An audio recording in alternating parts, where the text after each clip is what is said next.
How's it going, everybody? Welcome back. Today what we're going to be talking about is how I installed a low profile deck for this shed. Stay tuned. I'm going to walk you through all the steps that I took. Now keep in mind, it doesn't really matter how long you're going. It's completely your preference. I decided to go about 7 feet just based on the fact that I wanted enough clearance with the gate to put a little set of stairs. That was only my preference. You can go whatever distance you want. Now keep in mind there are many ways to do this. You can use rebar, stakes, wood, whatever you decide to do. I'm using a little piece of rebar here and I'm putting one of the ends at my 7-foot mark. If the closest thing you have is a structure, then you're going to want to go off of that. However, I have a fence here, wrought iron fence, and I'm going off of this. I'm going to measure from the fence to the corner of this building, and then I'm going to measure from the fence to the rebar. That way I have an exact measurement, exactly from the fence to the corner of the shed, an exact same measurement from the fence to the bottom of that rebar. All I'm going to do at this point is once I have that measurement, whatever your measurement is, I can't tell you what mine is here because not everybody's going to be the same. So whatever my measurement is here, I'm going to just go ahead and lightly lift that rebar up to that point so that it's right on the spot, and I'm going to use a sledgehammer and we're going to knock this into the ground. So just remember, this rebar is going to have two measurements. One from the shed to the bottom of the rebar and one from the side where the wrought iron's at to the bottom of that rebar. Just lift it up lightly and start slamming it in with that sledgehammer. And that is how easy it is to get 1 point of the new deck that you're going to place in. And then you're going to do the same with the opposite side of the shed. All you're going to do is go whatever distance you possibly can or whatever you want. As you can see here, I'm trying to keep the sandbox in the play, so I want to make sure that I'm going around this sandbox. If it was a straight structure and I wanted to make sure it was a 7-foot deck all the way around, I wouldn't have to completely go around a structure like this, but that's what I'm doing. I'm doing the exact same steps with this side as I did the first side. I measured the distance that I want away from the shed, and I also want to measure the distance from that wall to the corner of the shed and use that same exact measurement from the wall to the bottom of that rebar. Keep in mind, if you can see what I'm using on the bottom of the shed is actually a piece of wood that's lined up flushed with that bottom piece of wood underneath the shed. So basically the bottom joist area right there is completely flushed up with it. You don't need to use a piece of wood.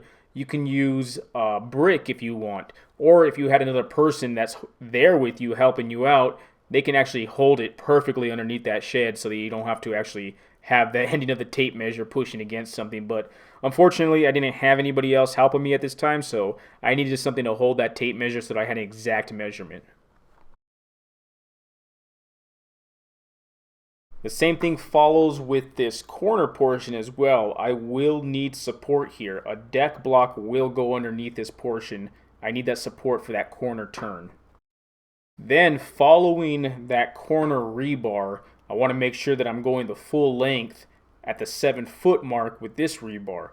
So as long as that tape measure is straight and you're running the same exact line, you know that you're going to be straight with this rebar. Just go ahead and hit it in with a sledgehammer.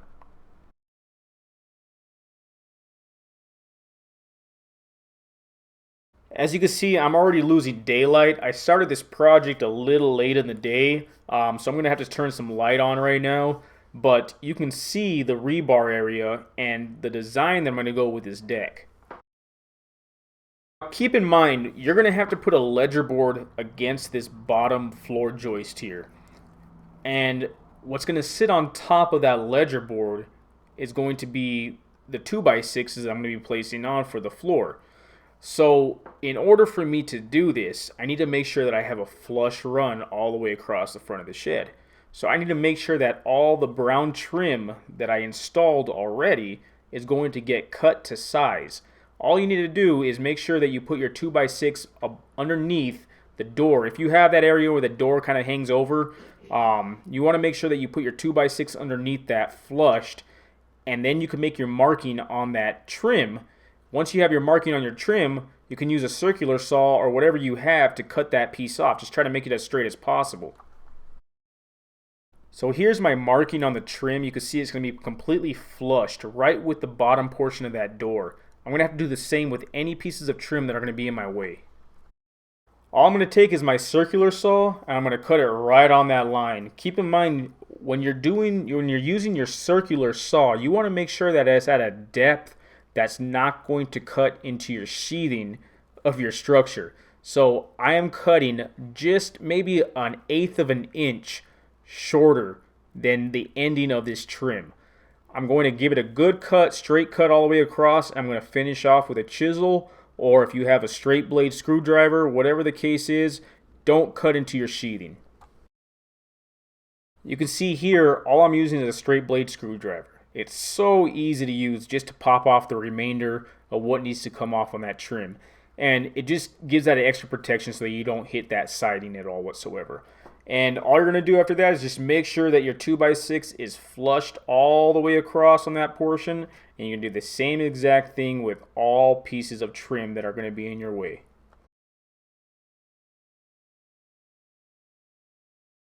Once you have all your trim cut to length, just go ahead and make sure that you have your 2x6 running flushed against all of them. That's it, and it's ready to go after that.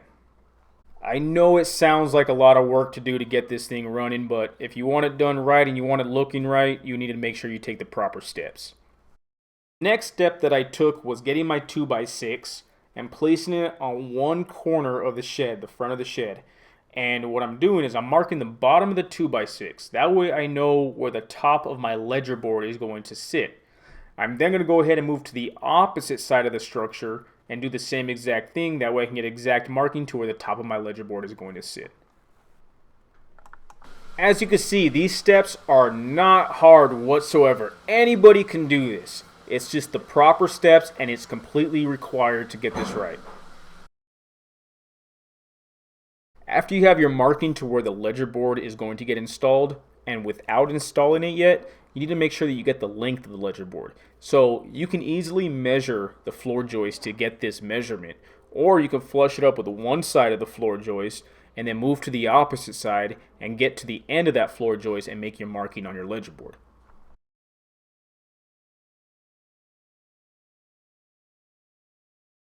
Once I had the marking, I went ahead and cut the board. You can use a circular saw here, a worm drive, a miter saw. It doesn't really matter as long as you get that cut straight across.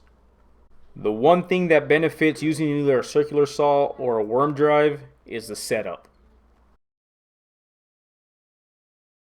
Once you're ready to go ahead and place your 2x6 underneath the trim where you know that it needs to be flushed up, and place it on top of your ledger board. I apologize, my son is in the bathtub right now yelling. So go ahead and place it on top of your ledger board. Just double check your markings, and once you're satisfied, go ahead and drill in one side of this ledger board into the corner side of your floor joist. I need to make mention of the type of screws that I'm using here. I'm using 2.5-inch deck screws. Now, I am not going to put my ledger board on with only deck screws. We will be installing some lag bolts, or some people call them lag screws. Either way, they're thicker, they're galvanized, and they will not rust on you, and they give a better hold and a better grasp on your ledger board. It's meant for heavier construction. I have 1 or 2 screws placed on that one end. I'm going to go ahead and move over to the opposite end and do the same exact procedure. I'm going to go ahead and place the 2x6 above the ledger board flush with the trim as I made that cut initially, so I have an idea of where that 2x6 is going to lay. I'm going to go ahead and make sure that it's flushed up there and go ahead and screw it in with 1 or 2 screws. Again, these screws are meant to only hold the ledger board in place until we get those lag bolts in. I'm just giving it a quick test run to make sure that I did this right and I don't need to cut anything else. As you can see here with a piece of 2x6, now this is the thickness, it's 1.5 inches, so that's exactly what I wanted from the bottom portion of that door to the top portion of that ledger board. And I had to make all my markings on the trim and make all the cuts, so you can see that it runs nice and smooth now all the way across. Just double checking your level. As you can see here, everything looks pretty level to me, and I'm pretty satisfied with the way that this ledger board came out. So if this is your very first time ever working around floor joists of any sort, what we're going to work with right now are 16-inch on centers. What that means is that for every 16 inches, the middle of that board, wherever your floor joists are that's extending beyond or outside of the shed, they're going to be 16-inch on centers, and that marking is going to be right in the middle of the 2x4 or the 2x6, whatever you're using. Now, when doing this, you want to go up to your 16-inch mark, but then you want to make sure that you're going either left or right 3/4 of an inch. The reason being is half of your wood is actually 3/4 of an inch. Now, I know that they say that these are 2x4s, 2x6s, but the real thickness of this wood is 1.5 inches. So obviously half of that is 3/4 of an inch. So when you move left or right of your 16-inch on center mark, you're going to make a line. That way you can put the edge of your 2x4 or your 2x6 against that line, and the middle of that stud or the middle of your floor joist will be right on 16 inches. So here are all my 16-inch on center marks. You can see the little markings on the ledger board. Usually I would do this a different way with a tape measure. I would just go 16-inch on centers and either go left or right with 3/4 of an inch, but it was a little harder to show in the video this way. So as you can see, those were all my 16-inch on center marks, and all I'm doing is going either left or right 3/4 of an inch. And then I'm going to make my marking right on that. So if I'm going 15 1/4, then that is 3/4 of an inch less than 16 inches on center. If I'm going 16 3/4, that's 3/4 of an inch more than 16-inch on center. Just make sure that the X mark that you're making, so you know what side you're putting the board on, is lying on the right side, the correct side. I don't want to say the right side because I don't want to get you confused with left or right. The correct side, so that you know that the board will be sitting 16-inch on centers once placed against that line.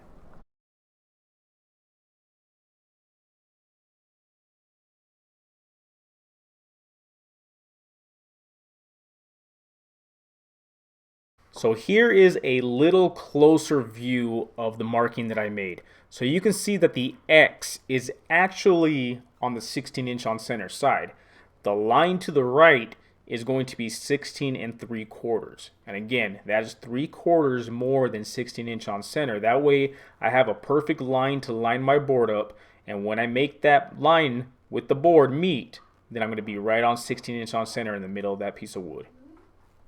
Whichever side you decide to go on, either in front of the 16-inch on center or beyond the 16-inch on center, so 15 1/4 or 16 3/4, whatever you decide to do, just make sure that it's the same all the way down, and it's the same on the opposite side. That way you don't get yourself confused, because once you start installing these things and they're on the wrong side, you're going to have a crooked joist. So this is what a lag screw or a lag bolt looks like. Now there are different sizes and thickness, different sizes of lengths. Whatever you decide to use, just make sure it's long enough to go through the board and into the floor joists against the structure that you're using.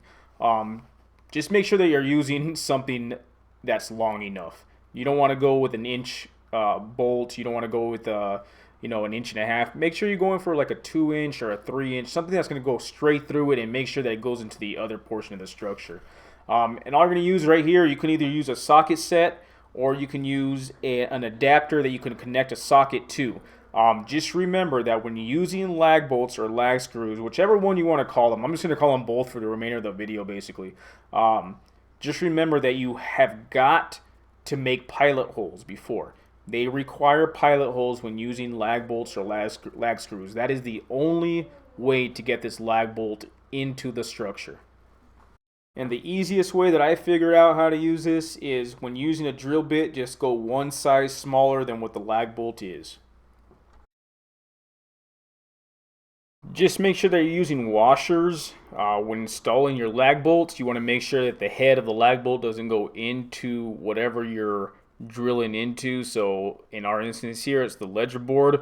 We want to make sure it has a nice tight grip to it, but it's not going into the actual ledger board. So make sure you're using some washers. And again, here I'm using a 1/4 inch in thickness, so I'm going to want to find the 1/4 inch washer so that it fits perfectly flush with it.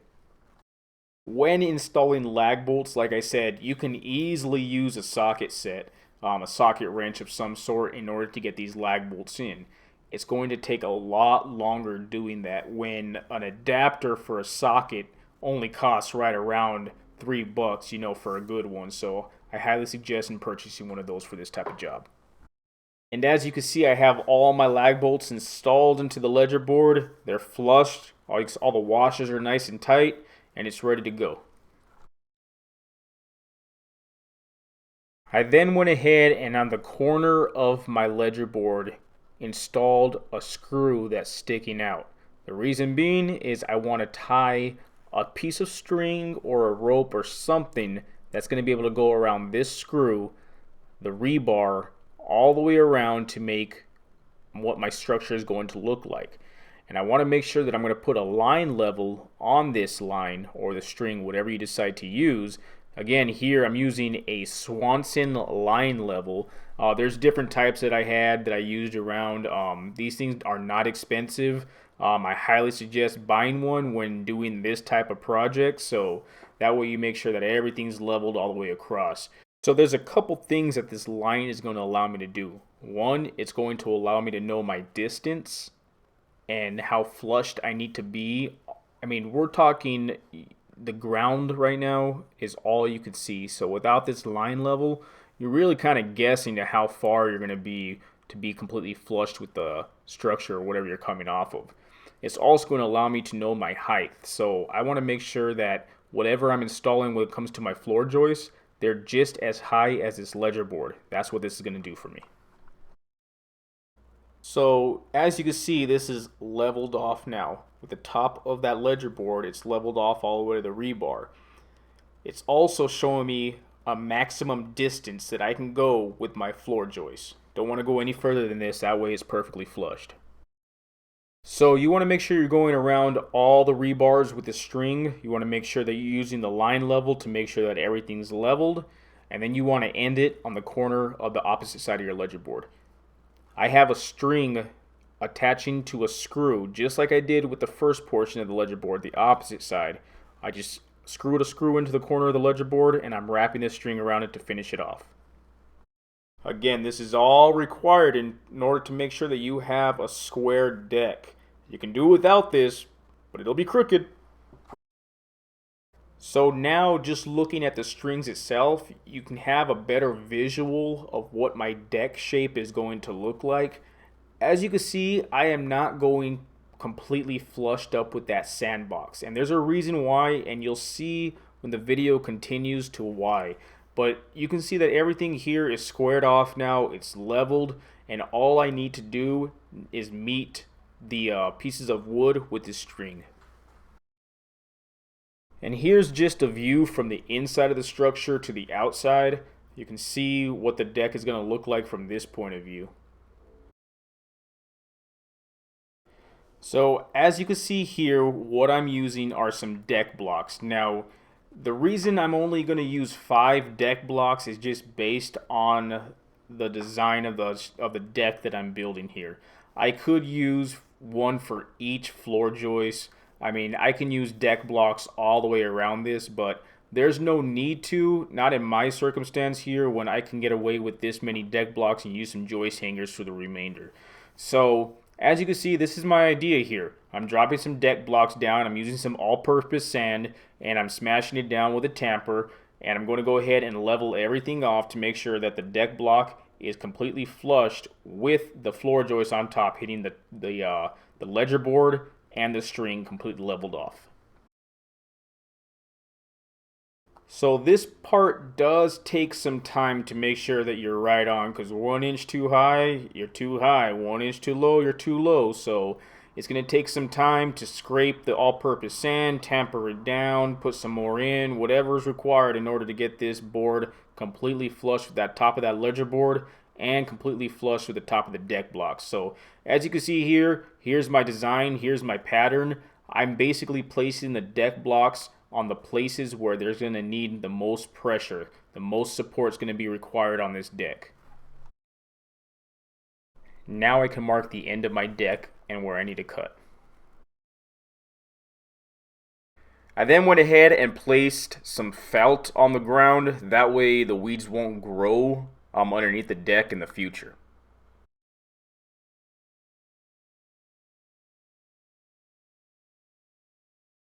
After 100% certain that all my deck blocks were completely leveled with my ledger board, I went ahead and placed all of my floor joists on 16-inch on centers. I want to take a second real fast and show you what I did with these deck blocks. You can see that the deck blocks are not near the edges of the shed itself. They are within the shed. They're about 6 or 7 inches within, and that way that those deck blocks don't hang over the outside edge of the floor joist, so that when the whole deck is actually constructed, that the deck blocks underneath are not protruding out. And here's a view from the inside out. There's still some more that needs to be done before we start applying the top. As you can see, I already started putting my joist hangers on all of my floor joists, right against the ledger board and the end of all the floor joists. They're all 16-inch on centers except for the portions that are going over the actual deck blocks. I also installed joist hangers at the ends of every single joist, every single floor joist that were not being supported by deck blocks. And it's very easy to do. All you have to do is screw in all the holes, make sure it's perfectly flushed on the bottom portion of the floor joist. Just make sure that you're using the correct size. If you're using 2x4s, make sure that you're using 2x4 joist hangers. 2x6, same thing goes with them, 2x6 joist hangers. I also installed some angle brackets. They have so many different types of angle brackets. If it was anything bigger than this type of deck, I wouldn't be using the thin angle brackets that I did here, but just based on the size, I wouldn't need anything more than this, and I just attached them to all the corners that are going to need that extra support. I then went ahead and marked the same distance from the ledger board to somewhat the middle of the floor joist with a tape measure, getting the same exact distance from each one. That way I can go ahead and start putting my blocking in. I'm just using my speed square here and marking the siding of the actual 2x4s. So the measurement was from the top of the 2x4s, but I'm using the speed square for the siding so that all my blocks are going to be perfectly straight. They're going to be staggered, but they're going to be right on the same line. And here you can see an idea of how to install these blockings. You can see how they're staggered, just offset from one to the other. And that way that you can actually attach some nails or screws into the sides of them. Each side of the blocking is aligned with the line I made with the speed square. So if I'm going from the right side of the deck to the left, each inner portion of the 2x4 blocking is lined up right with that line that I made.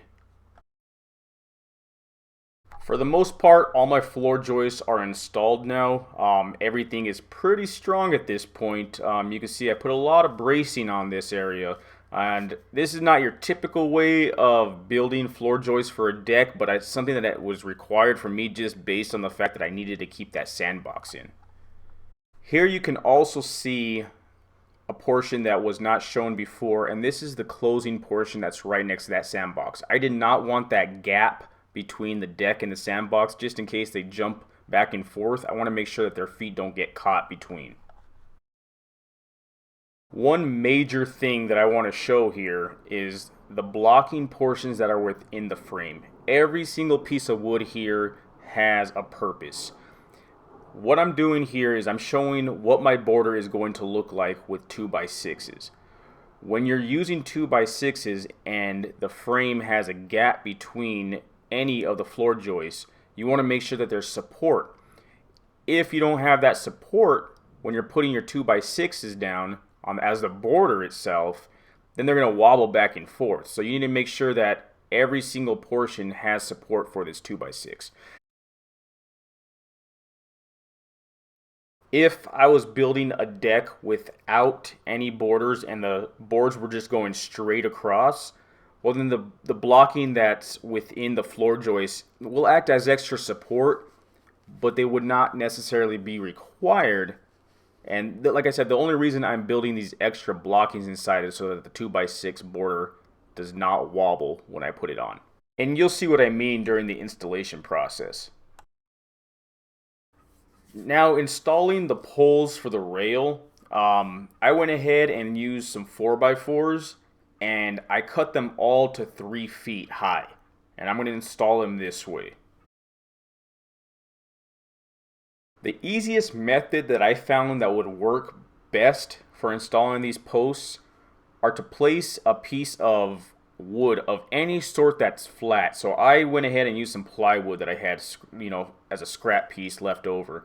And I clamped it down and it's flushed with the bottom, and that pole just has to rest on top of that plywood. So I went ahead and screwed the 4x4s into the sides of the floor joist. If you have something that needs to be a small adjustment, just use some shims, hammer it in until it's completely level, and then you can rip those shims out. I'm using some post levels here, which I'm going to show you in a bit. But again, I'm just using some screws right now, but I will be attaching these with lag bolts in the near future. That is what you want to use for these poles, are some lag bolts. Lag bolts are a lot thicker and stronger than screws. So make sure that you're buying the galvanized lag bolts just based on the fact that this is all exterior work. And you can see here how easy it is to use the plywood in order to act as the base portion for the pole. Once this pole rests up on top, it should be flushed with the bottom of the floor joist.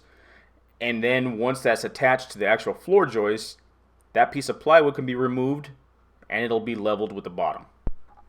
Not only that, but if all these 4x4s are cut the exact same, then they all should be the same on the height.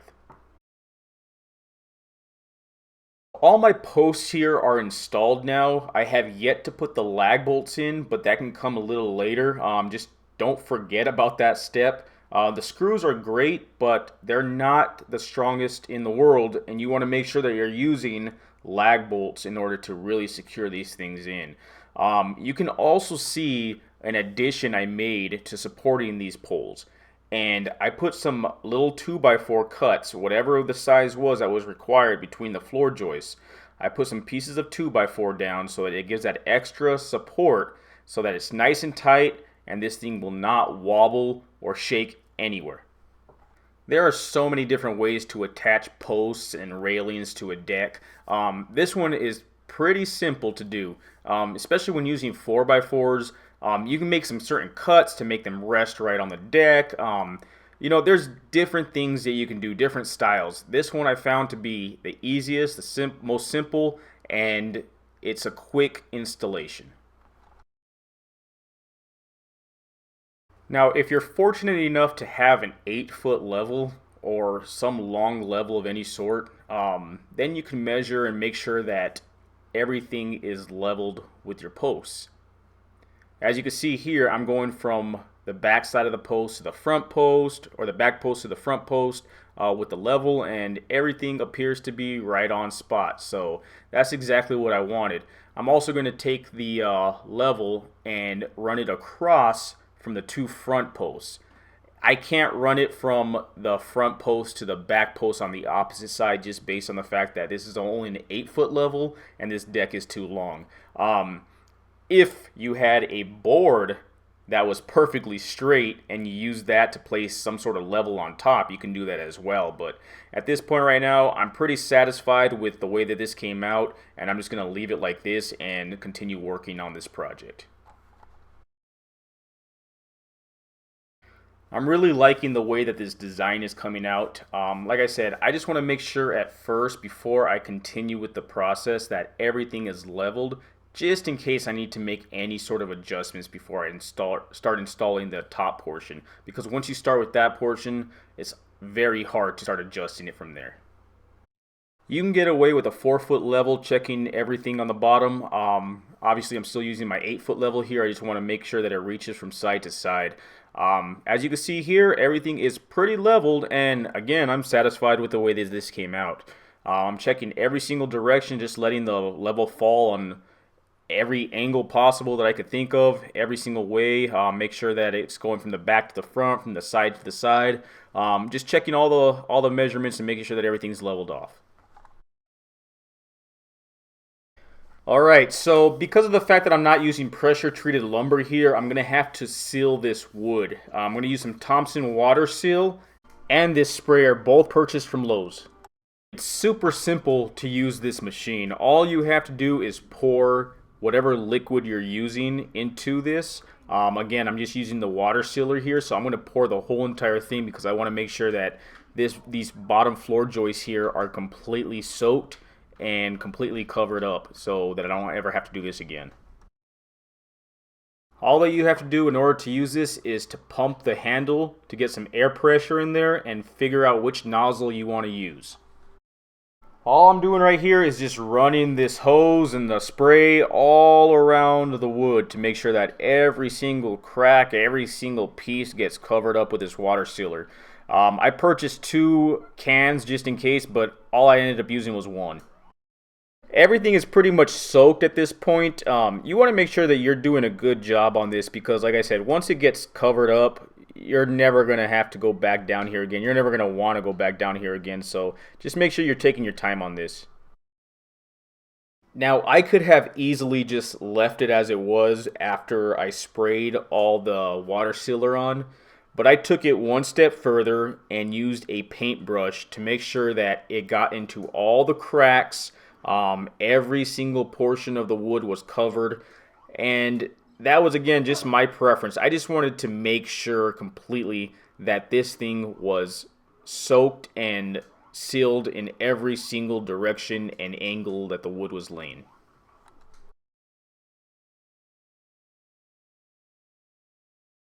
Now that everything is sealed on the bottom, at least for the floor joist itself, I'm ready to move forward with the project.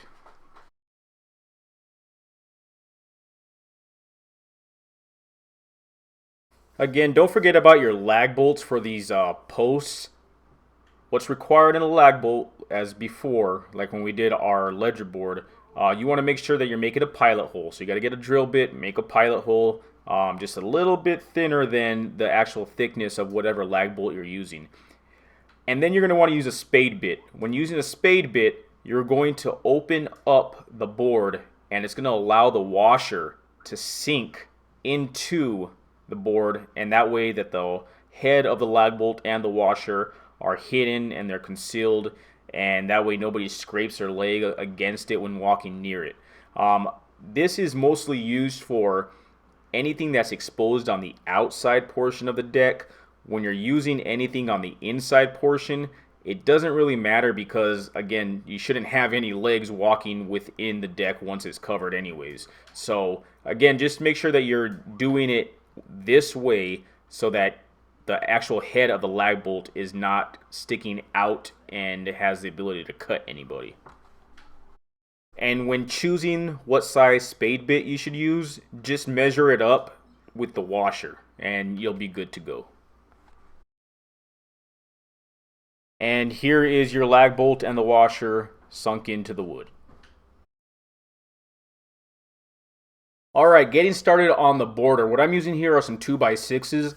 Like I said, if you guys were going straight across, you wouldn't have to do this. You would have to figure out how to notch around the pole still, but I think it looks a lot better with the border, so that's why I'm doing it this way. All you have to do is find out how much you want to hang over, whether it be 1/2 inch or 3/4 of an inch, and then make your notches around that with just lining it right next to the pole one way and putting it on the side of the pole and making your line on the other side and notch it out with a jigsaw. As you can see, the blocks come into huge play at this point. If these blocks weren't here, you would be mostly counting on the support of that end joist, which is not enough. Your 2x6 will be wobbling back and forth. So that's, again, one of the big reasons to why, or the only reason basically to why I put those blockings in. Okay, so I forgot to mention the reason the first 2x6 was so short is because I'm using it as a template. The 2x6x8 is too long to fit in to make that measurement unless you're using a measuring tape, but I just wanted to do it this way, making the template and then transferring that to the actual piece that you're going to cut. Alright, and as you can see, I'm still using the same exact template that I started with. I'm just going to the opposite end now, and I'm going to use the ending of that template to use for this portion of the deck where I have to go around this pole. Again, you're going to end up lining this template up with the endings of the deck to whatever size hangover you want, whether it be 1/2 inch, 1/4 inch, whatever you want.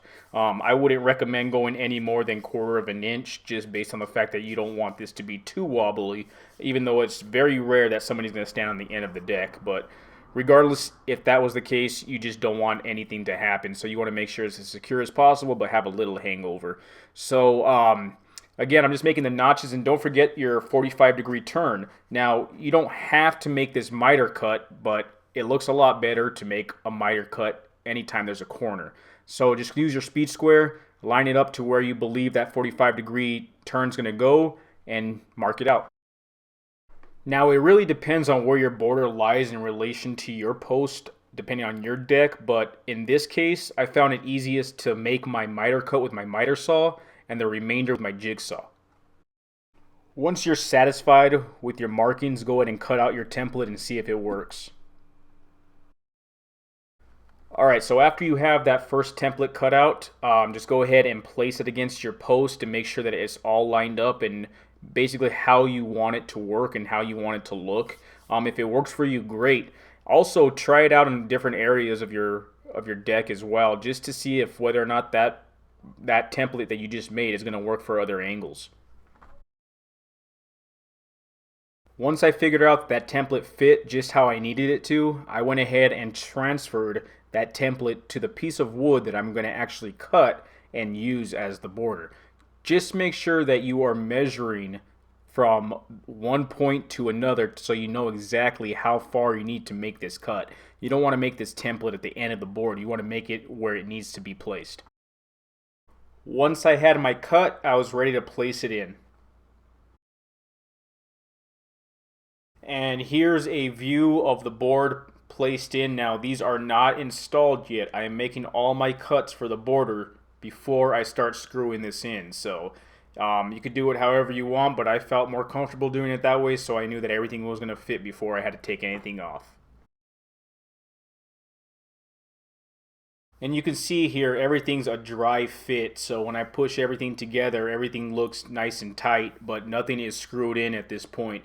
Now, this does not apply to everybody. It just applies to myself based on the fact that I am working around this place box right here, this sandbox. Just so I can keep it, I want to make sure that I'm working around this. So I got to make a miter cut on the inside as well, not only to border the deck, but to follow the same direction as the sandbox. If you don't own a speed square, I highly suggest purchasing one. I use it for every single project I work on, but this one specifically for the 45-degree angle. And here is my inside cut with two different miter cuts on it. Remember, the other borders only had a flat with a notch and then a miter cut at one end. This one requires two miter cuts.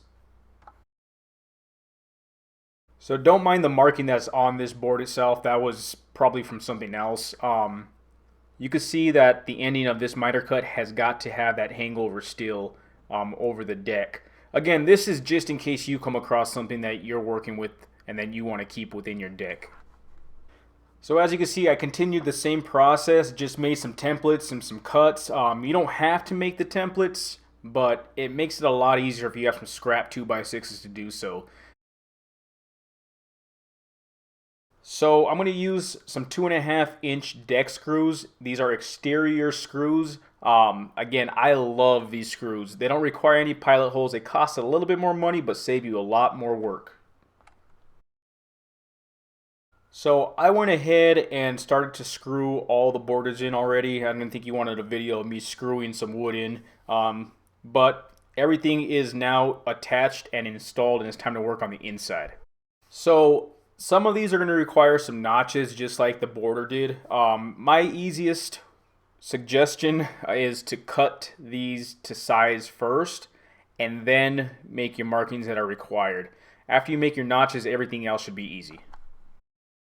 So I continued the whole project all the way to the last two boards. Now you want to make sure that you're screwing into every single floor joist. When it comes to the last two boards, you want to make sure you're putting your ending one on first, and then you can go ahead and place the second to the last board in. The reason being is you want to make sure that there's enough room for that last board to fit, and if you put it first before the second to the last, it will fit no matter what. So what I suggest doing in this situation, based on the fact that not every single 2x6 is perfectly straight, along the line somewhere, somehow you could have gotten a bowed piece of wood and it could have adjusted your deck by an inch, a half an inch, whatever the case is. It could have adjusted it that much to not make this deck completely straight. So my suggestion is to make a marking to where you're going to have to notch or basically use a table saw to cut a strip of 2x6. And the best way to do that is to go from one corner, make a marking to how thick that is, and then go to your other side and make a marking to how thick that is. And then measure those two markings with a long, either an 8-foot level or something that's long enough, that's straight, a straight edge of some sort, and meet those two together and hit it with a table saw. So the first thing that you want to do when making this strip, the last piece that's going against the actual structure, you want to make sure that you're paying attention to the actual distance that you need to make this, the length. So if you have been cutting these boards all to the same size and everything's been fitting in great, then great. I mean, everything works. However, what you have got to take into consideration now is the fact that behind the poles, there's actually a gap based on the border and the notch. So keep that in mind, and you have to have that as a factor when making this cut. So make sure that you are going to the ends of your posts, not the inside or within the border this time. You're going the whole length to where that notch is at on your border.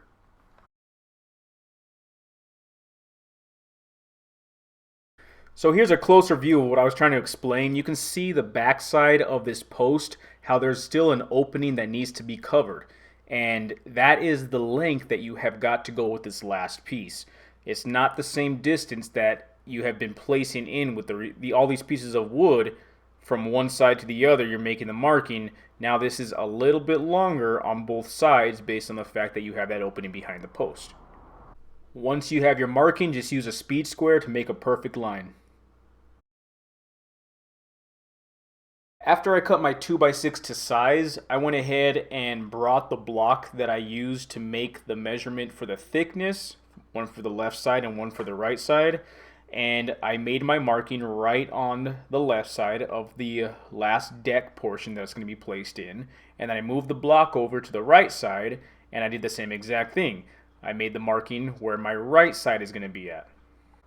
Now, to completely avoid having to do all of this, you can have easily used a joiner or a planer or a table saw against every single 2x6 piece that you placed in for the deck, but I did not do that, so I'm taking the extra precaution in doing it this way. Once I stripped that last piece, knowing that it's going to fit in with the second to the last 2x6, I needed to make a cut in the middle of the board so that it would fit in. Because these boards do not bend, it was impossible to fit it in with that overhang of the door or the trim on the outside.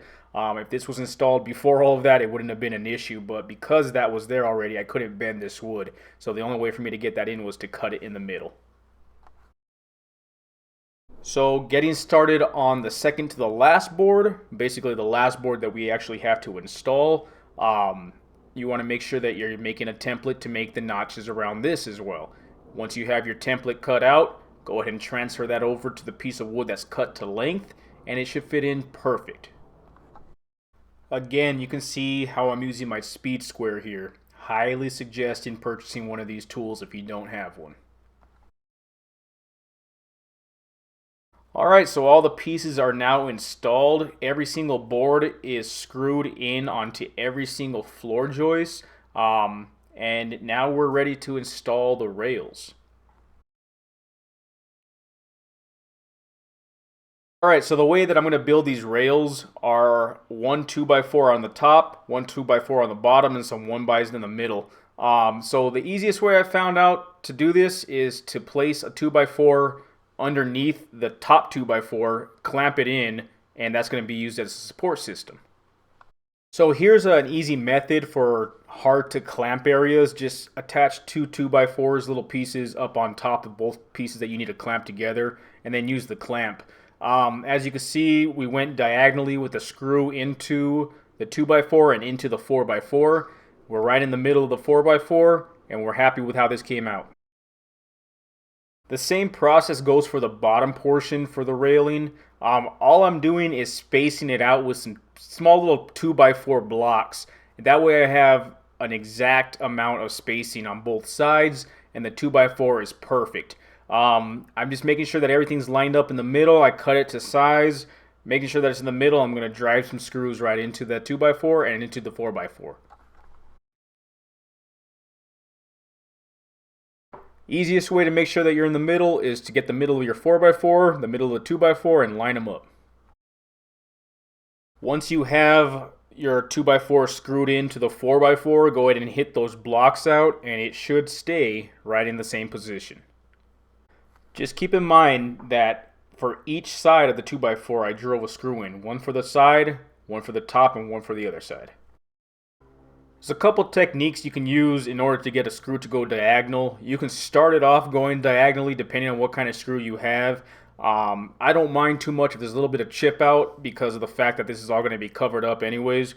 But there's a couple ways you can do it. You can either start off going diagonally, or you can barely get the screw in a little bit into the wood going up and down, and then once you get that screw to start going in, to kind of turn it towards the direction you want it to go. Alright, now that the framing is done, I'm going to go ahead and get started on the balusters. And all I'm using for the balusters are going to be some 1x4s, but in actual size they're 3/4 by 3.5. You want to make sure that there's no more than 4 inches in spacing between each one. If we already used the 2x4 to support the bottom rail portion, we can definitely use it to support these balusters. That way you have the same exact distance from the ground up. And then you can make your marking on the very top portion of the top rail. That way you know exactly how high you need to go and how much you need to cut.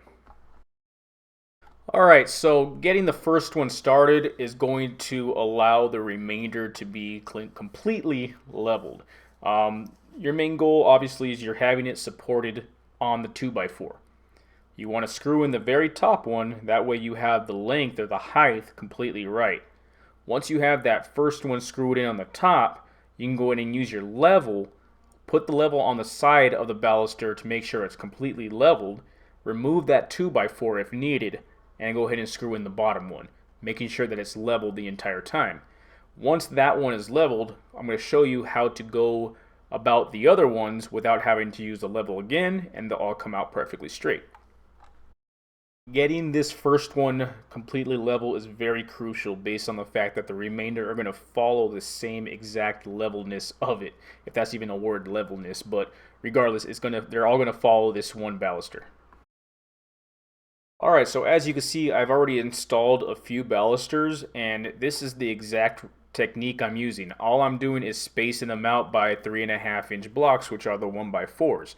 Again, remember that these are 3/4 of an inch by 3.5 inches, and you are allowed no more than 4 inches of spaces between the balusters. So all I'm doing is clamping in a baluster or a piece of 1x4, and I'm using that as the spacer so that I have the exact same spacing between each and every single baluster. It doesn't need to be a full sheet. It could be a little piece that's going to allow the next baluster to be completely straight up and down. And all you have to do is use the 2x4 on the bottom to support it all the way up, and screw in the very top portion, screw in the very bottom portion, take out the clamp, take out the spacer, and move on to the next one.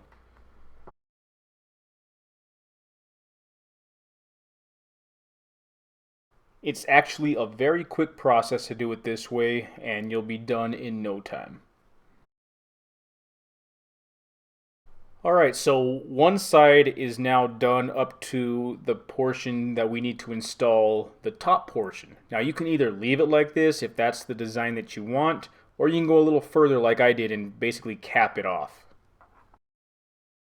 So what I'm using as a top is a 2x6 by whatever length it is that you need to go for a rail. So I believe that this is a 2x6 by 8. A couple things that I need to do is notch this portion out that's going to go around the trim. And I also need to round out this edge so that when the kids are running, they do not collide into any corners. So in order for me to make the ending roundish, I need to figure out the width of the board. Now, the width of an actual 2x6 is 5.5. So half of that is 2 3/4. That's half of the board, and I need to know that marking in order for this scriber, or whatever you want to call it, the compass, in order for it to work and make the roundabout for us. I went ahead and used my scriber to make the circular shape. All I did was put the pointy portion on the halfway mark that I initially made with a 2 3/4 mark. And I followed the pencil around. I put the pencil on one side of the board to get the exact distance, and I just followed around to make the circular shape.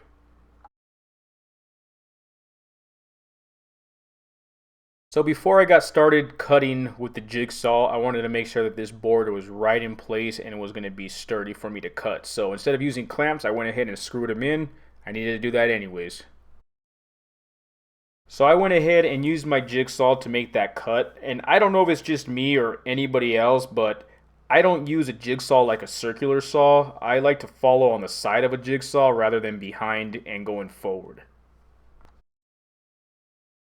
After making my cut, I went ahead and used my hand sander. This is a powered sander, and again, it's one of those tools that I recommend. And the only reason is because if you're using sandpaper and your hand to sand off this corner, this edge, it's going to take some time. It's going to get you exhausted. These power sanders, again, another tool for your toolbox. Depending on the brand, they range from $20 to over $100. So it all depends on which brand you're actually purchasing. But for me right here, I just bought the Harbor Freight Chicago Tools brand, and it works perfectly fine for me. And you can see how smooth sandpaper makes the ending of wood. It just makes it look really nice, and this portion right here is now done. The same exact process applied to the other side. All I did was put the 2x4s on the top and the bottom, put the balusters up, put the topping on, and cut it with a jigsaw, sanded it down, and it's done. These are my rails done and installed. So in order for me to dress up the bottom portion of this deck, I didn't want to leave the rough wood exposed. I wanted to make sure that I'm going to cover it all up, and what I'm doing is using some 1x in order to do that, some 1x4s. So all I need to do is make sure that I'm cutting this corner at a 45-degree angle. Once I had that first piece cut at a 45, I went ahead and clamped it down. I'm going to keep it in place here. I'm going to use some 18 gauge nails with a brad nailer here to keep it in place. That way there's no screws or big nail heads exposed. Very thin nails. You can see how easy it is to use a compressed nail gun. I love this gun, but I know in the future I will purchase one that is powered by a battery to save myself from carrying a compressor. I went ahead and continued down all the bottom portion of the deck, and you can definitely see the difference with this 1x covering over all those 2x4s on the very bottom. It makes a huge difference. Just dressing it up, covering over all of the cracks of the 2x4s, all the nails, everything. It just dresses it up very nicely. And a view from a distance away, you can see what it looks like. I mean, the 1x's just make a huge difference. If you have any areas that need a small piece of 1x, because I didn't purchase a long length of 1x's, I just purchased all about 6 footers.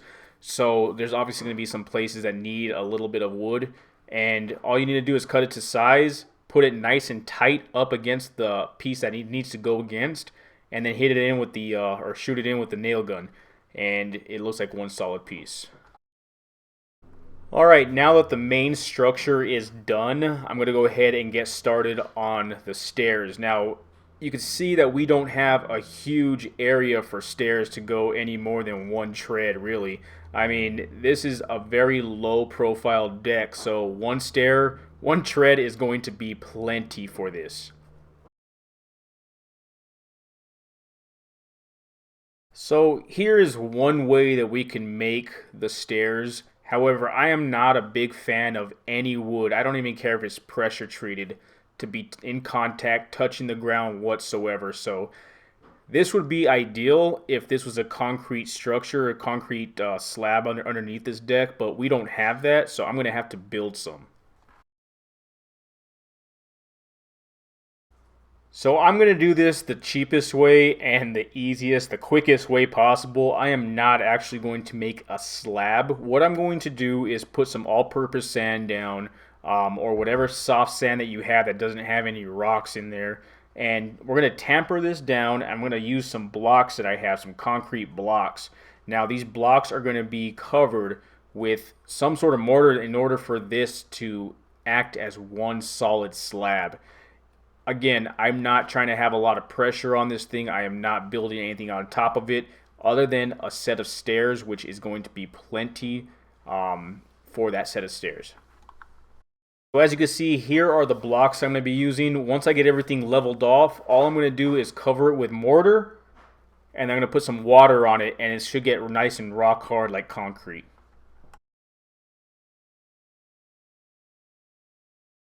So I just want to be clear that this technique is not used for anything else other than what we're going to do here, just to keep the wood off of the ground. That is it. That is his sole purpose. That is his only purpose, is just to make sure that that wood does not have contact with any ground. Other than that, you would never want to use this. I'm going to go ahead and spread all the mortar around to make sure that it gets into all the cracks. That is the primary goal, is to make sure that it gets into the cracks, all the powder, and that way when you wet it, it sticks together as concrete and it makes one solid block. I'm going to go ahead and let all the mortar on the sides of it fall on the sides of it as well, so it kind of compacts it in. So once you have all the mortar pretty much spread out, you're going to want to go ahead and put some water on it. Now, I'm not trying to drench this thing. I'm not using a hose or anything like that. I'm not even using a cup. I'm just using my hands to go ahead and sprinkle all the water surrounding it. That way all the mortar gets wet. Now, the mortar will sink into the cracks even deeper. However, what you need to do is fill it in, keep filling it in more and more and more with mortar, and keep putting some water on it, and that way it's nice and flushed and nice and flat, and you want to try to make it into one solid block. So I'm going to let this thing sit for one day at least 24 hours, and come back to see if there's anything else I need to fix with it. And this here, of course, is the way I had planned with the sandbox and the deck together. Of course, this sandbox is going to need some more sand soon.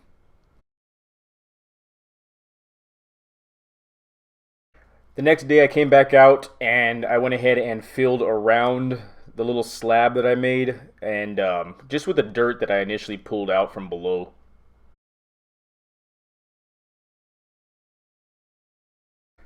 Alright, so there are many ways to build stairs. However, I'm not going to do the calculations regarding the tread and the rise and the run and everything like that. These are very small steps here that I'm going to build. They're not even stairs. It's a step to get to the deck itself. So here's my design. There's a 45-degree cut on the one end, flat surface on the other going against the 1x, and a very top flat surface exactly lined up with the top of that 1x. I had to make 4 of these just based on the fact that I wanted to make 2 sets within each other. I could have easily made 1 full piece, and that would have been fine as well. Just in case somebody a little heavier comes along the way and decides to step on it, I wanted to make sure that it was very durable and it was able to withstand any weight that was being placed on it. I then decided to make the sidings of the steps a little bit longer. I went ahead and expanded it, kept the same exact design, but made it just a little bit longer right to the end of the slab that I made. And here are all my final pieces cut out, and you can see that I'm just making some small cuts with either some 2x4s or some 2x6s. It doesn't really matter what you're using, just for the actual steps itself. They're going to support the steps even more than just screws being screwed into the side of these sidings.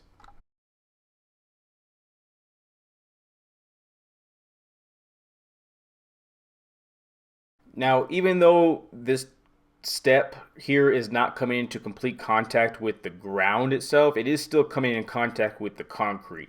And because of that, there may still be some water buildup based on some rain. So I still want to make sure that I'm putting some water sealer on this, just like I did with the floor joist itself. It's not 100% guaranteed that this wood will never corrode based on the fact that it's exposed out in the sun and with the water, but I do want to make sure that I'm going to try to save it as much as possible.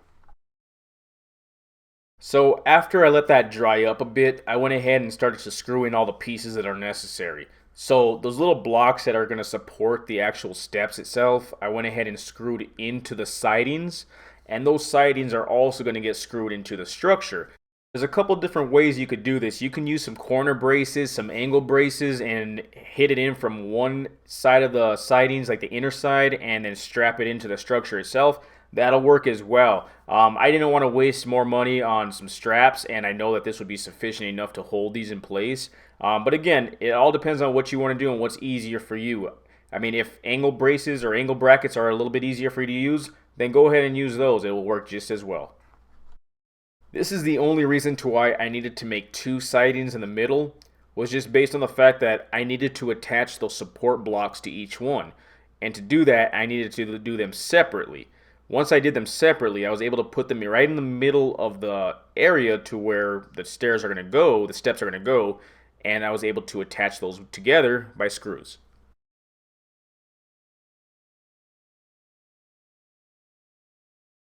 The same thing applies to screwing these in. Hit the tops, hit the sides, and they should be nice and secure.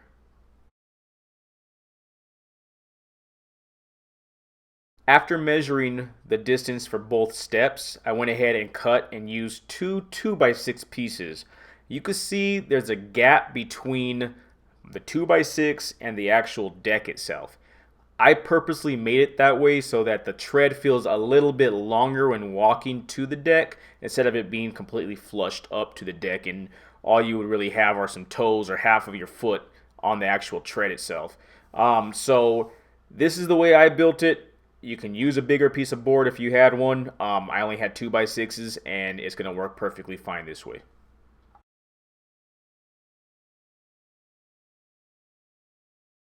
After I had those in place, I went ahead and applied some screws to them. Again, I'm just going ahead and hitting every single angle I possibly can to make sure that these treads or steps are going to remain there for the remainder of its life. Basically, I want to make sure that I'm screwing into the blocks, screwing into the sides, wherever I possibly could put a screw in that's going to make it stay. I then went ahead and applied some painter's paper and some masking tape or some painter's tape to the front of the shed. The only reason being is when I stain this, I don't want anything getting onto that shed, the door itself, because the door is completely white. And if one little thing gets onto this door without me knowing and it dries up, it's going to be very hard to get that off. It's not like joint compound where it flakes off. This stuff will soak into the pores, and I just don't want any of that happening. So I'm going to just take that extra precaution and cover it up. I may or may not even need this. It may not even splatter on, but when you're using a roller or a brush, it's a possibility. So what I'm going to use for the stain is the Olympic Maximum. Now, this is the first time I'm going to use this stain, so I can't say it lasts this long. I mean, I think it's guaranteed 4 years, I believe, or something like that. It says so on the can. I can't really remember how many years it is, but usually you want to kind of cut that in half. And so if it says 4 years, just kind of guarantee yourself 2 years before you have to do another recoating. But this is what I'm going to use. I'm going to give it a shot. Never used it before, so let's see how it comes out. An easy method is just the roller brush and the paint pan. Alright, so I started off with a mess based on the fact that this is a very thin application. This liquid is very thin and it goes all over the place. It's not like paint where it somewhat holds on, but that's okay. It's going to get covered anyways. But as you can see, this is basically how it comes out. It's pretty nice, actually. So we continued working on this, and you can see that this is the very first coat. It's a lot easier that we found out using a brush on the rails itself. When using this stuff, I kid you not, it goes everywhere, and it just starts soaking onto the wood. You can kind of see that wood just sucking it right in.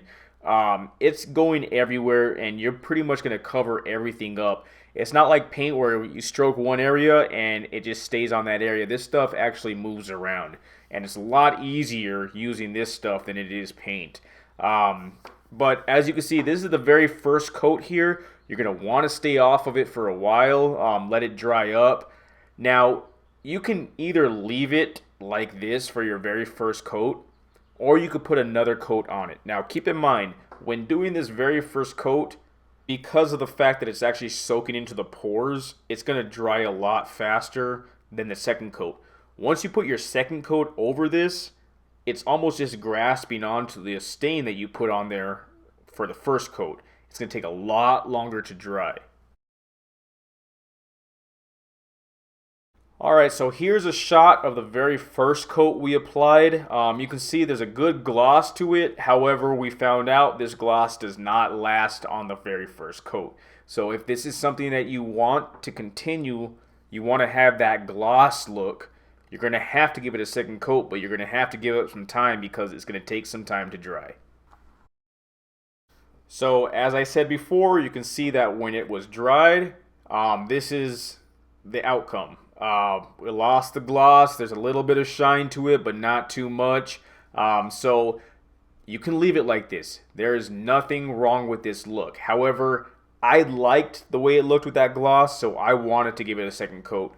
It did take, I'm telling you, it took about 5 to 6 days before it was completely dry. So I went ahead and applied the second coat. The same exact process, used a brush, used the roller, and I just went ahead and hit everything one more time, and the gloss came out again. And I wanted to see if it would last this second coat because I was not doing a third one. So here's the outcome of the second coat. Now, I don't know if it was me, but this came out extremely glossy. It almost looks like a mirror. It's a very good texture to it. It's very nice. It's very smooth. And it's so thin when working with it. It almost feels like you're just throwing water on it. So I'm going to let this sit for a day. And I'm going to see if the gloss stays. And if it does, then I'll be satisfied. So I came out the following day and looked at the deck and noticed that the gloss was still there for the second coat. It wasn't as glossy as before. However, I did expect to lose some, but I was still kind of concerned based on the fact that this is a second coat just sitting on the first coat. So I'm not quite sure at this point whether or not it was actually going to remain that way or if it was still just wet and it was leaving that gloss. So it's going to take some time whether or not to see if this is going to last. I'm hoping it does, but if it doesn't, it's got a good color to it and I'll be satisfied either way. So the next step I'm taking is not really a requirement for the deck. However, it's something that I wanted to do to completely finish the job. I'm going to throw some decorative rock down and I'm going to match it up with what I have on the side of the shed right there. It's called Yavapai and it's basically a white and red rock. But it is going to go over this felt that I'm placing on the ground, and the reason I'm placing this felt is to avoid any weeds from coming in. Alright, so I just pretty much filled in any area of dirt that I could find. This is not 100% guaranteed to stop the weeds. It will stop where it's covered, however the weeds will still grow out towards the ends of the felt, but I'd rather pull a few than a whole lot. Alright, so we took a quick drive to the landscape yard, one that's near my house, and we went ahead and got a half a yard of Yavapai 3/4 inch rock. So keep in mind, your truck will get dirty during this process. This is how easy it is, at least at my landscape yard, how easy it is to go tell them what kind of rock you want. They'll throw it in the back of your truck, you go weigh your truck, you pay for it, and you're on your way. That's how easy it should be. So this is my landscape yard, and as you can see here, the tractor is just going to go ahead and dump it in the back of the truck, but again, your truck will get dirty, so don't plan on cleaning it anytime soon before or even after. Make sure you're using a blower to blow everything out, after you empty all the rock out.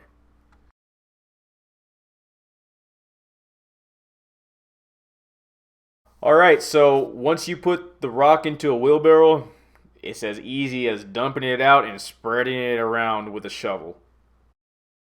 Just try to get as even as possible when spreading it. Just remember that that gate has to open and close still. So if needed, you needed to dig into the ground just a little bit more so that these rocks actually sit flushed. So just keep working this thing around until you're satisfied with the way that the rocks came out. Again, just make sure that that gate can open and close. Now, with the kids running back and forth, it's going to happen that the rocks are going to get stuck underneath this gate and you're going to have to force it open a little bit or close it. That's just part of the process. I'm trying to keep that area as thin as possible, but yet covered still. So the remainder of the area is still going to be a little thicker. So here's the final outcome of the rock. I like the way it came out, the way that it flows with the other side of the wrought iron. I had two options. I could have done it this way, or I could have continued the brown mulch that's surrounding the backside of the playhouse and continued that and made it look like it was brown mulch everywhere. But I like the way that this one came out. Taking a little break, I went ahead and looked at the gate to make sure that it opened freely. I know it's not going to last this way for long. Once the kids start running around on it, there's going to be even one small rock can stop this gate, but that's all part of it. Just move the rock out of the way and the gate will flow freely. Alright, so next up we are going to make some trim out of the 1x4s, and I'm going to show you how I did that now using a table saw, a router, and a miter saw.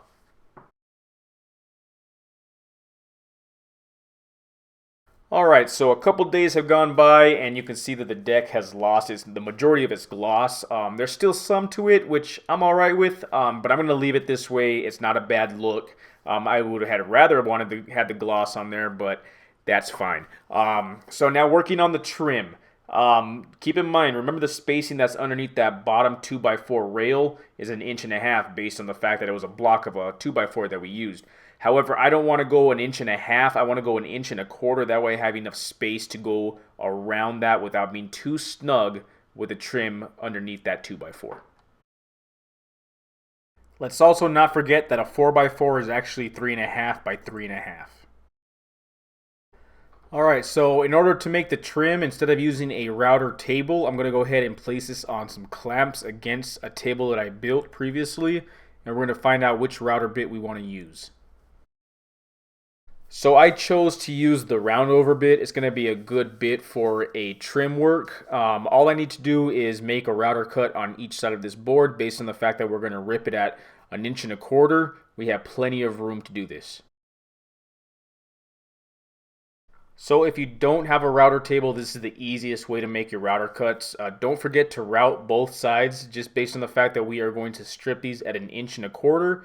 We have plenty of room to do this.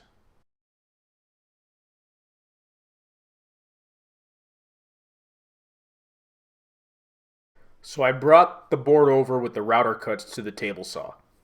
All I'm doing is lining it up right at 1.25 inches. So I made the marking on my board at 1.25 inches, and I put the fence against it, the guide, and I'm going to leave it right there for 2 cuts. That's all I need to make.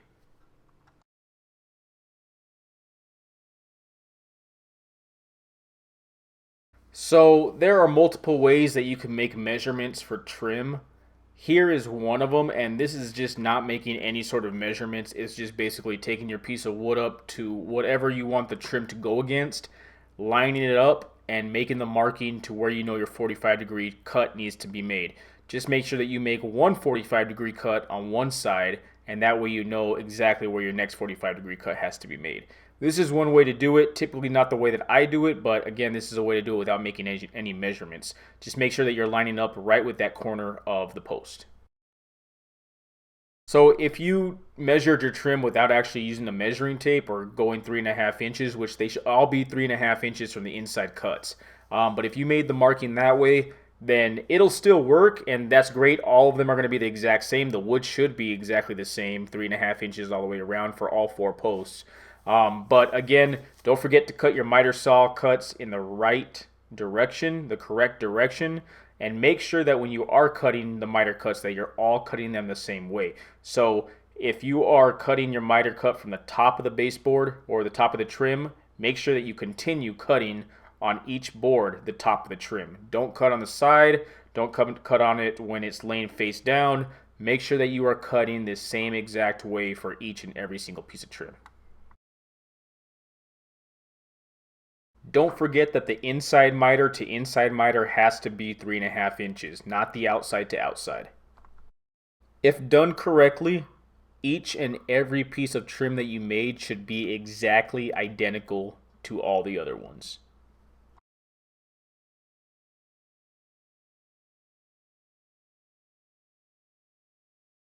So with the exact same process I continued, I marked 3.5 inches from each miter cut to the other miter cut, and I just continue cutting one by one, making sure that everything was still lining up the same and all the trim was the exact same size.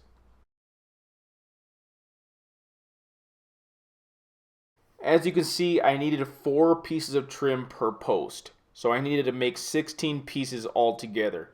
All of these are lined up, they're all identical to each other. That's exactly what you want. If you have one that is not identical to any of the other ones, get rid of it. It'll cause you a heartache in the end. So just get rid of that one and cut a new piece at 3.5 inches.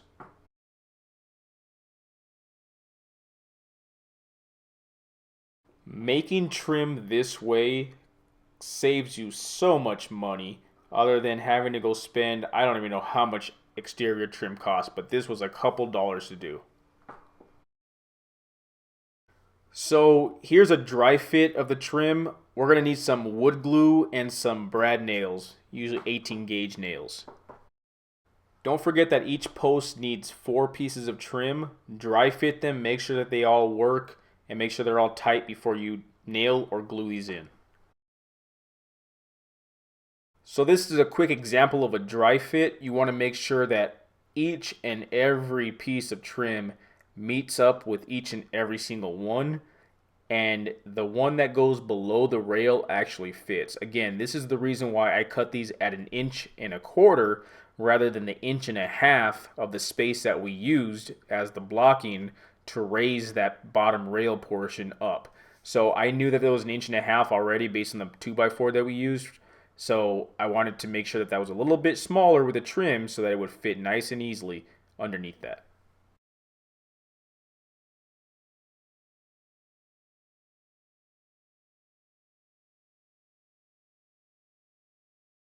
Once you're sure that all the pieces of trim fits around one post, go ahead and apply the glue. Make sure that you're using exterior wood glue.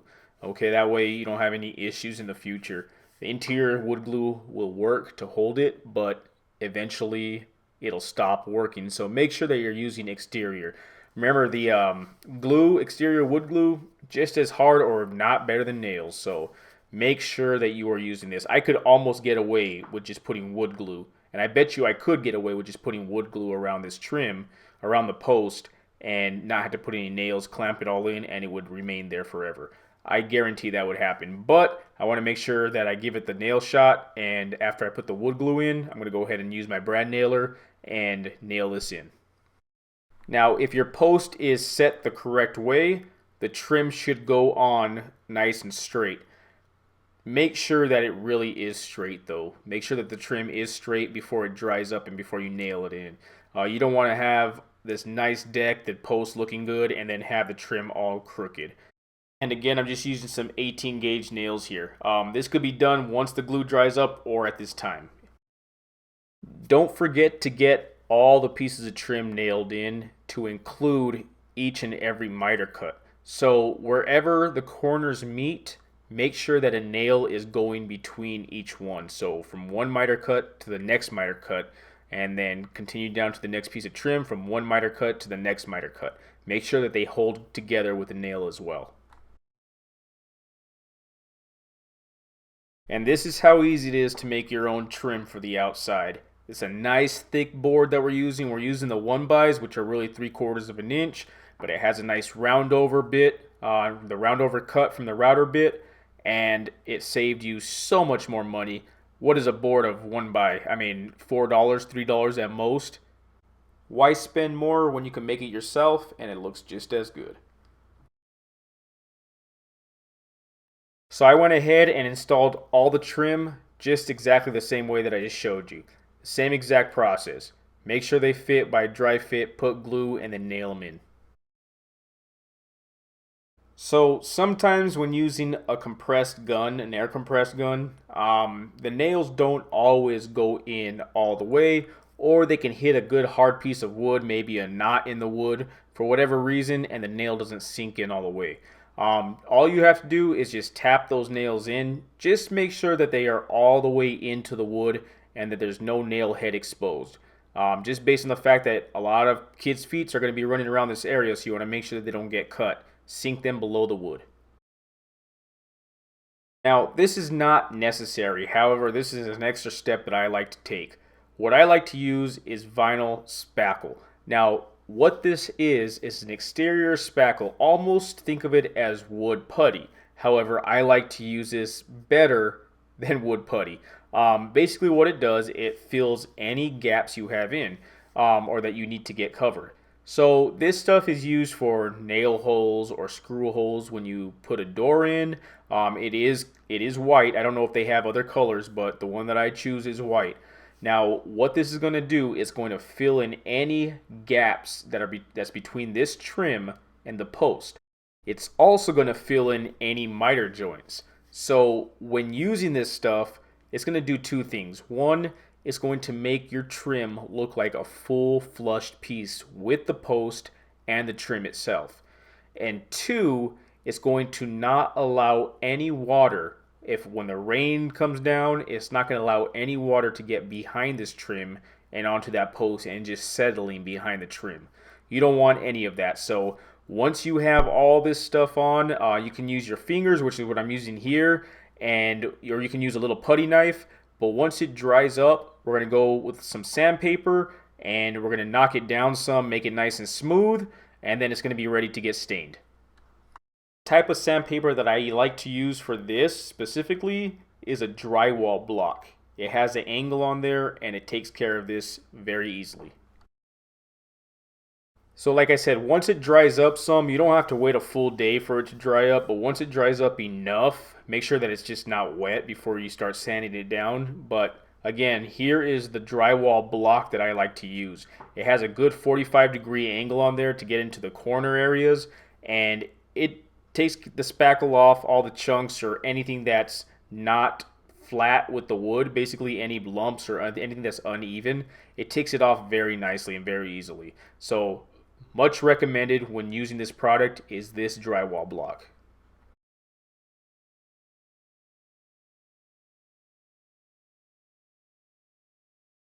Also, don't forget to clean up the area before you start staining this. You don't want any of the dust or the debris from the spackle getting mixed with the stain. You don't want any of those lumps within the stain. Just clean it up with a broom or blow it off.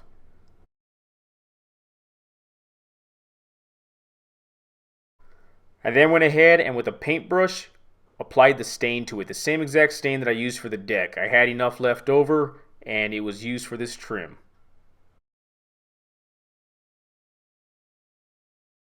Alright, so once I had all the pieces stained, as you can see there's going to be some drying up on the deck itself. But as you can see what a difference the spackle made. You can't even see any seams between the trim and the 4x4. This is exactly what you want. If I did not use that spackle, you would see a gap between the trim and the 4x4 post. But just based on the spackle use, it looks like one solid piece. I highly recommend this product when using any exterior wood projects. Again, or at least anything that you're going to be placing against another portion. So if I wanted to make this entire deck look like one solid piece, I can use all this spackle. If I wanted to cover every single seam, any joint, any miter joint together, I would just use that spackle. Obviously, I don't care too much about all those seams. What I do care about is the trim work. I wanted to make it look like one solid piece. Thank you guys very much for watching this video. I know it was long and I know we covered a lot. I really hope we both learned from this project. We can find out things that we would do better later on down the road for another deck, whatever the case is. If there's anything that you guys would have done differently or throw ideas my way, please let me know. I'm more than willing to learn from people that have done this before as well. If this is your first time ever getting into a low profile deck or something that's very low in this manner, I really hope that you learned, at least from my experience, something that you can do. Now, I wouldn't recommend, just using my experience. I would go around and ask other people, what would you do in this circumstance? What would you do in this circumstance? And continue looking at other people's videos, get different ideas. I've learned my way down the road based on, my family and other people's ideas. And I just wanted to put it all together and make my own, and that's what I did here. So again, I really appreciate you guys watching this entire video. I know it was long, but please subscribe if you haven't. Like if this helped you at all. Obviously dislike if it didn't help you at all or you didn't like the video. You know, let's be real. So again, thanks for watching. Please subscribe. Next up, a loft bed with no support beams. I'm going to show you how I did it.